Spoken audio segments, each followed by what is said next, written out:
بالله من الشيطان الرجيم.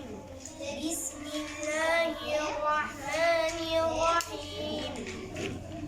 إنا أعطيناك الكوثر فصل لربك وانحر إن شانئك هو الأبتر.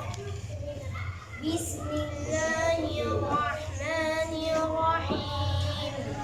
أرأيت الذي يكذب بالدين فذلك الذي يدع اليتيم ولا يحض على طعام المسكين فويل للمصلين الذين هم عن صلاتهم ساهون الذين هم ويمنعون الماعون